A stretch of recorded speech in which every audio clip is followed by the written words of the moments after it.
Hello guys, welcome to my YouTube channel. അപ്പോൾ ഇന്ന് നമ്മൾ ഉണ്ടാക്കാൻ പോകുന്നത് മാംഗോ പുഡിംഗ് ആണ്. ഇപ്പോൾ ഈ സമ്മറിൽ കുട്ടികൾക്കൊക്കെ ഉണ്ടാക്കി കൊടുക്കാൻ പറ്റുന്ന നല്ല അടിപൊളിയായിട്ടുള്ള റെസിപ്പിയാണ്. ഞാനിവിടെ ഒരു മീഡിയം സൈസ് മാങ്ങയാണ് എടുത്തിരിക്കുന്നത്. ഏകദേശം ഒരു 250 ഗ്രാമോളം വരും. മാങ്ങയുടെ തൊലി കളഞ്ഞിട്ട് നമുക്കതിന് ക്യൂബ്സായിട്ട് അരിഞ്ഞെടുക്കാം.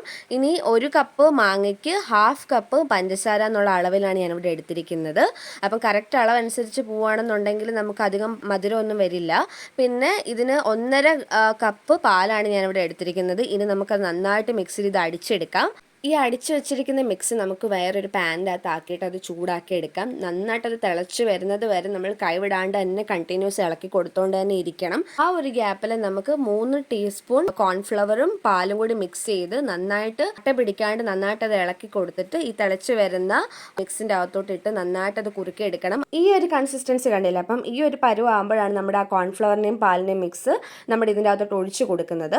അത് നന്നായിട്ട് ഒഴിച്ചു കൊടുക്കുന്ന കൂട്ടത്തിൽ തന്നെ നന്നായിട്ട് കൈവിടാണ്ട് തന്നെ ഇളക്കിക്കൊണ്ടിരിക്കണം. അതല്ലെങ്കിൽ പെട്ടെന്ന് കയറി കട്ട പിടിക്കും. കാരണം കോൺഫ്ലവർ പെട്ടെന്ന് സോളിഡ് ഫോമിലോട്ടാകാൻ ഹെൽപ്പ് ചെയ്യുന്ന ഒരു ഇതാണ്. അപ്പോൾ അതുകൊണ്ട് തന്നെ അത് നന്നായിട്ട് ഇളക്കിയില്ല എന്നുണ്ടെങ്കിൽ പെട്ടെന്ന് കയറി കുഞ്ഞു കുഞ്ഞു കട്ട പിടിക്കാൻ ഭയങ്കര സാധ്യതയുണ്ട്. അപ്പോൾ അത് നന്നായിട്ട് ഇളക്കി കൊടുക്കണം. ഈ ഒരു പരുവാകുന്നത് വരെ അത് നന്നായിട്ട് കുറുക്കി എടുത്തതിന് ശേഷം നമുക്ക് ഇതൊന്ന് ബാലൻസ് ആകാൻ വേണ്ടി ഒരു 1/4 ടീസ്പൂൺ ഉപ്പും കൂടി അതിനകത്തൊന്ന് ഇട്ട് കൊടുത്തിട്ട് നന്നായിട്ട് ഇളക്കണം.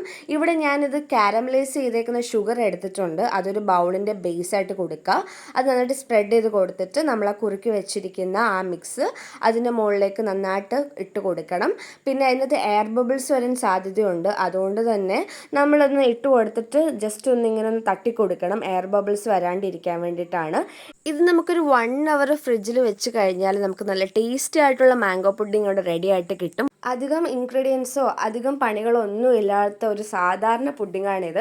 ഇപ്പം മാങ്ങ സീസൺ ആയതുകൊണ്ട് തന്നെ നമുക്ക് അവിടെ ഇവിടെ എല്ലാം മാങ്ങാപ്പഴമൊക്കെ കിട്ടും. അപ്പോൾ ഇതെല്ലാവരും ട്രൈ ചെയ്ത് നോക്കണം. കുട്ടികൾക്കും മുതിർന്നവർക്കും എല്ലാവർക്കും നന്നായിട്ട് ഇഷ്ടപ്പെടും. ഇനിയിപ്പോൾ നല്ല പഴുത്ത മാങ്ങ കിട്ടിയാൽ നേരെ പോയി നമ്മുടെ പുഡിംഗ് ഉണ്ടാക്കിക്കോ, വായിലിട്ട അലുത്ത് പോവും. ഇത് മാത്രമല്ല നല്ല ഗംഭീര ടേസ്റ്റും. ഇതുപോലെയുള്ള സിമ്പിൾ റെസിപ്പീസിന് വേണ്ടി എൻ്റെ ചാനലും കൂടി ഒന്ന് സബ്സ്ക്രൈബ് ചെയ്യണേ. അപ്പം ബൈ.